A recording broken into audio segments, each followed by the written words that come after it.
Hey, Martha, thank you for joining me today. We are here to talk about and to celebrate the publishing of your tiny course called Lead by Empowering Others. So, I want to say cheers to that, like congratulations with my teacup. Yes, um, thank you. and yeah, before we get into talking a little bit about this, can you just share, who you work with and what you help them with in a nutshell? Terrific. I work with people, I say anyone. I've worked with people from students to executives to stay-at-home moms, but mostly in corporate with executives from the senior most level down to the newbies. I love working with newbies, by the way. And I work in the area of communication. My Mhm. forte is presence, physical expression, and physical presence. But what I've noticed is that if someone is not standing firmly on a foundation of resonant and relevant content, if they don't have their what together, their how will fall apart. So I work on the what and I work on the how. Wonderful. All right. And so, speaking of which, with this particular course, because I see you've actually got a couple up there on Thinkific, but with this one, Actually, I what's have 10, wow, amazing. 10 and two that haven't been published yet. Wow. Yeah. So, with this one, so it's called Lead by Empowering Others. What is the backstory with this? Like, how did this become a creation? What led to it? Tell me a bit about that. Yes. I have clients who've asked me, how do I know when to give somebody more autonomy? How do I know when to let go of the reins? Mm. And the moment where I thought, like, I've got to really develop this out. I had this thing called the empowerment model, Mhm. but I wanted to make it very, very workable. I was coaching a senior level person online, and he kept getting interrupted every 2 minutes. There was somebody coming in needing his approval, like they couldn't move until they got his yes. And I'm like, whoa, time out. What's going on here? Yeah. He could not let go of the reins. Yeah. So I thought, I had used the model in coaching, but I'm gonna blow this out. And then when I did, I thought, oh, this is a course. And of course, Yeah. I'm already taking your tiny course Yeah. program. And yes, I made it a tiny course. I've also had senior people say, oh my goodness, I've got these people, they've been here 5 minutes and they're asking me, why can't I be promoted? Why haven't I got more responsibility, when clearly they don't have the skills, they don't have the experience, they don't have the knowledge. They may have the motivation. So this model and the worksheets assess where people are, and it gives the leader more confidence that I can give more autonomy. But the beauty of it is it opens up the conversation and the connection between the leader and their team member Mm. to really look at how how do I move this person along, and how do we get the work done? Let's talk about your actual experience with putting this together. Did you create like all of the content from scratch? Were you able to sort of source existing content? Like, how did you approach this? Sure. I So there's three parts to this. I tend to share much more than, the law should allow here. But I start with, before getting into the empowerment autonomy portion, on the front end is called the human-centered leader. And I found a podcast from IDEO. I don't know if you know that company. No. They're gold standard in their practices, and they help companies become more creative thinkers and system thinkers. Anyway, they had this human-centered leader, and I took a lot of the principles and I attribute it to them, and I put the link to the podcast and everything. But I took a lot of their principles and just outlined those for the leader before going into the empowerment autonomy part. So then you get to the meat of the matter, which is the empowerment portion. And then the third part is once you have your team fully on board with all their gifts, how do you get commitment from them? And it's called conditions of satisfaction. And that's something I got, some learning that I got from a long course of study I had done with a company called Generative Leadership. So, you know, and even the empowerment comes from a former, I had a former colleague that calls me middle name was full disclosure.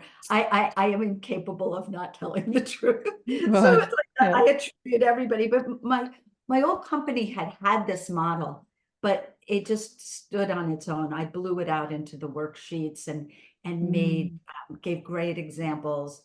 Once you've done this course, there's no way you can miss anything of what you have to get done to have these beautiful conversations with your team member about their potential.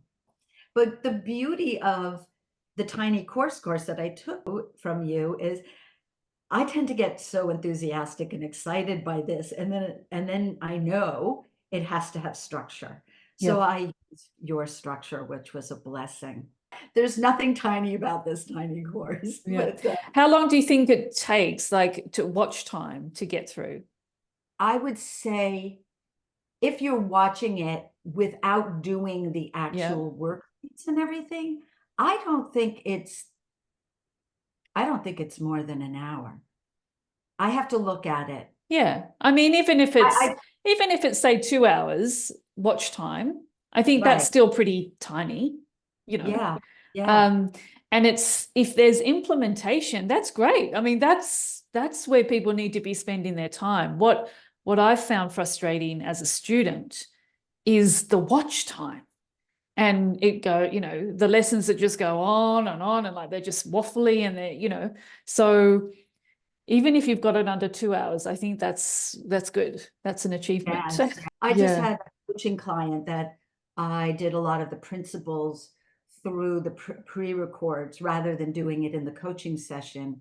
So we could optimize our time in the coaching session. Yeah. And that's such a good way to approach this.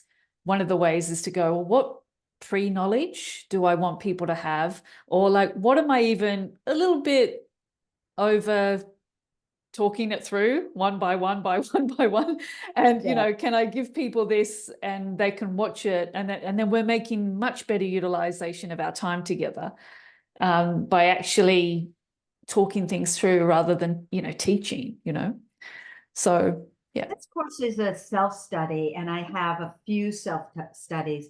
The others are hybrids where they Oh, yeah, do I think I saw that. study and then we practice. Yeah. But with this course, if you do the self-study and you want more support, we could set up one-on-one coaching. Yeah. In fact, mine are more leaning, my tiny courses are more leaning towards a bit of a hybrid more and more, so that there's a live component. Because I just think it's the best way to serve in many ways. It can eliminate all the little questions here, like it's like let's do all the questions on this time here. And what's the other point? It can also be really helpful just in terms of enrollments, because if there's a start date and there's calls, then that works really well. Yes. So something I had a look around your course, and something that stood out for me was there was I think it's a lesson I think on engaging introverts in group discussions, and I thought it would be really good to just get a little insight into this, because I know people who follow me, they're bound to be in group situations, whether it be calls, live calls, or groups, and there's always going to be introverts in groups. So is there anything you want to share about why you included that? Anything you think that might be helpful for anyone who's ends up watching this? Yes, yes. Again, full disclosure, that came out of the human-centered leader portion and the principles that I was sharing from the IDEO broadcast. And I included it because a human-centered leader is someone who listens and is inclusive. Often a leader might have a team meeting and a discussion where they ask the question, and the extroverts, and as you and I know, the extroverts are people that gain energy from being with lots of people, and they're there with the answer, and they're there with the ready. And so the leader's like, oh, we're getting a lot of discussion here, and there's a whole portion of people sitting there not speaking. Yeah. And it's the responsibility of this person as the facilitator to make sure they're hearing from everyone. So there are some strategies in there on how to draw out the introvert, who's someone who gains their energy from spending time on their own. And it isn't that they don't have an answer. They probably have a brilliant response and contribution, but they need time to process. They need time to think it through. They're not there at the ready with the answer. And so that, it's like cooling your jets, downshifting, making sure everyone's heard. It's important that the introverts get their time to shine and their day in the sun. And there's some strategies for that. Yeah. And again, this sort of, I'm thinking about back in my time in corporate and management meetings and things like that. And in my experience, actually, and one of the things that I found really helpful to recognize the difference between introvert and extrovert is that something's happening and I'm doing all of my processing internally. And so there's a lot going on. And I can be like super clear, super in moments. The others are doing their processing verbally. So the first thing that comes out of their mouth isn't the most best thing, like it may get there, but like just as my initial thoughts might not be the best, but I'm doing the processing inside so no one can hear what I'm saying or whatever. And so that's another way I saw of it. And it can be hard to, I guess, for both sides to understand. It's like, oh, is that what's happening? You just verbalizing everything, like verbalizing it. You're not thinking, like it's all verbalizing. And it can be helpful. It can be like almost hard to understand, can't it? But once you understand, you can go, well, that's how it works, isn't it? So really good point. Thank you for raising that. Yes. And as a leader, you need to know or recognize, where that's happening, Yes. who's who in the zoo that you've got in front of you, Right. Yeah. So let's have a look at your sales page, shall we? Sure. Thank you. I like showing this because, people find it interesting to sort of see, well, what does this look like? And could I possibly do this myself? So this is the Thinkific sales page. And you can, bring in your brand colors and things like that. That's obviously your brand colors here, are they? Yes, a lot of blue. Yeah. And bring in pictures and I can see that you've used the course sales page sort of format that I suggest, which is really simple.